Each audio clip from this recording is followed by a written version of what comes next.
Wali Malamatiyah.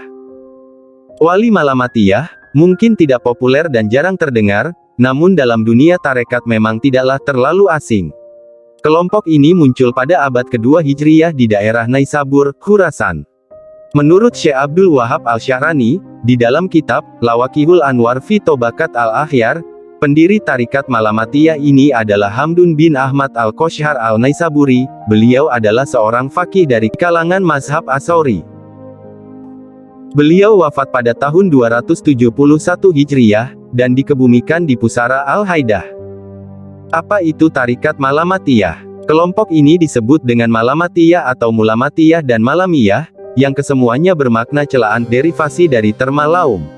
Menurut Abu Al-Ala, Al-Afifi, di dalam kitab Al-Malamatiyah was Sufiyah wa Ahlil Futuwah, bahwa kelompok ini disebut golongan Malamatiyah, disebabkan mereka mencela diri mereka sendiri atau dicela orang lain, namun mereka tidak mencela dunia dan penduduknya. Maksud dari mencela diri sendiri adalah bahwasanya mereka menganggap dirinya bukan apa-apa, sehingga wali dari golongan Malamatiyah meyakini bahwa diri tidak memiliki bagian apapun di dunia ini secara mutlak. Mereka merasa tenang dan bahagia ketika dicela karena mereka berkeyakinan bahwa dirinya sangat jelek. Hal ini dilakukan untuk melawan tabiat nafsu, yaitu suka pamer, riya, dan berlaku sombong. Yang dimaksud dengan dicela orang lain adalah karena mereka menyembunyikan pergaulannya dengan Allah, mereka tidak ingin hubungannya dengan Allah diketahui oleh orang lain. Bahkan mereka sangat merahasiakan ini, ketika ia bersama sesama hamba, ia akan menyembunyikan bagaimana hubungannya dengan Allah SWT.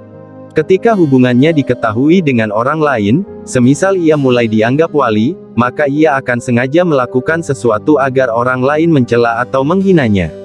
Mudahnya, kelompok ini tidak mau terlihat baik dalam segi sosial, spiritual dan intelektual, namun juga berusaha untuk tidak punya keburukan baik dalam relasi dengan Allah maupun hambanya.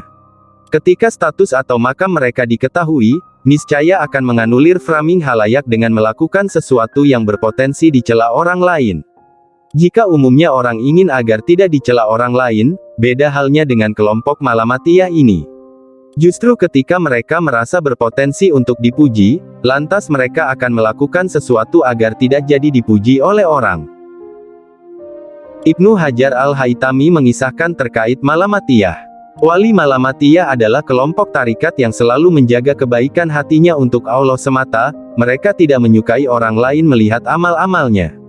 Bahkan ketika seseorang mengetahui kebaikannya, maka mereka segera merusak amal-amal tersebut, yaitu dengan melakukan perbuatan atau perkataan yang kelihatannya tercela seperti yang dilakukan sebagian aulia, yaitu Ibrahim Al-Hawas. Ketika beliau mulai dikenal baik, maka beliau mencuri. Kejadian ini cukup untuk dipetik sebagai ilmu pengetahuan saja, bukan untuk dicontoh.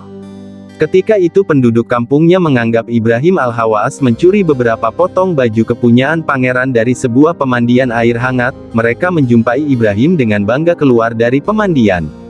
Kemudian ditangkap ramai-ramai oleh penduduk, dipukul dan baju-baju itu diambil kembali. Kemudian beliau mendapat julukan pencuri pemandian air hangat. Setelah kejadian itu, Ibrahim pun berucap, "Sekarang aku bisa nyaman berdiam di kampung ini." Jika kamu bertanya, apa sebaiknya alasan yang tepat untuk diperbolehkan memakai pakaian orang lain, dalam peristiwa ini, maka saya katakan bahwa kemungkinan Ibrahim Al-Hawas telah mengetahui kadar kemarahan dan kerelaan pemiliknya, bahkan kejadian itu bisa menyebabkan kerelaannya, meskipun hatinya tidak mengetahui secara pasti. Namun hal itu bisa berdasar pada kebiasaan, karena jika si pangeran tadi mengetahui kebaikan Syekh Ibrahim yang memakai pakaiannya dalam waktu sebentar, dengan tujuan membersihkan hati supaya tidak dipandang simpati oleh para makhluk, niscaya ia akan merelakannya.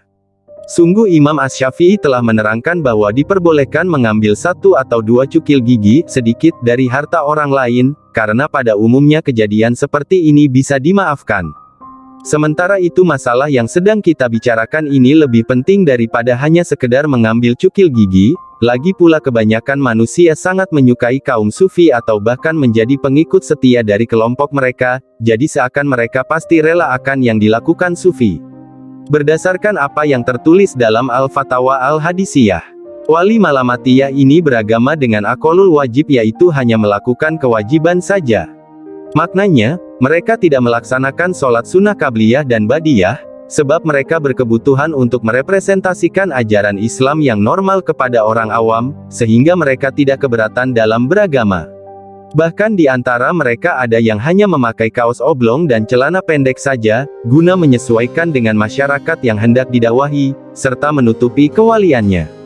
Terkait wali Malamatiyah ini, Abul Hasan Al-Syadzili pun pernah dibuat merasa heran dan janggal oleh perilaku wali ini, namun atas kekasyafannya, beliau diberi penjelasan oleh wali Malamatiyah, sehingga Imam Asy-Syadzili tidak lagi meningkarinya. Jadi, wali Malamatiyah itu tidak melanggar syariat, hanya saja mereka memframing diri dengan seadanya, agar tidak dikira seorang wali. Nah, lantas siapakah yang berhak mengetahui kewalian dari golongan Malamatiyah ini? Menurut Ibnu Arabi di dalam kitab Al-Futuhat Al-Makkiyah bahwa makam kewalian golongan Malamatiyah ini tidaklah diketahui, melainkan oleh pimpinan wali yang berada di atas makom di atasnya. Jumlah wali-wali Malamatiyah ini pun tidaklah diketahui secara pasti berapa banyaknya, sebab jumlah mereka menurut Ibnu Arabi bisa bertambah dan bisa juga berkurang. Jadi jelasnya, bahwa wali Malamatiyah itu adalah wali yang tidak mungkin mendakwakan atau mengakui diri mereka sebagai seorang wali. Justru, makom kewalian ini memiliki spesifikasi sebagai wali yang senang bersembunyi kewaliannya, tidak suka kewaliannya terbongkar kepada masyarakat umum dan senang dalam keadaan mastur, yaitu tersembunyi. Bahkan, mereka senang membuat perilaku yang dicela orang bila mana diketahui atau muncul karomah-karomah mereka. Dengan demikian, tidak mungkin ada di antara golongan Malamatiyah yang mengklaim dirinya sebagai wali Malamatiyah, sebab mereka salah satu golongan para wali Allah yang disembunyikan Allah.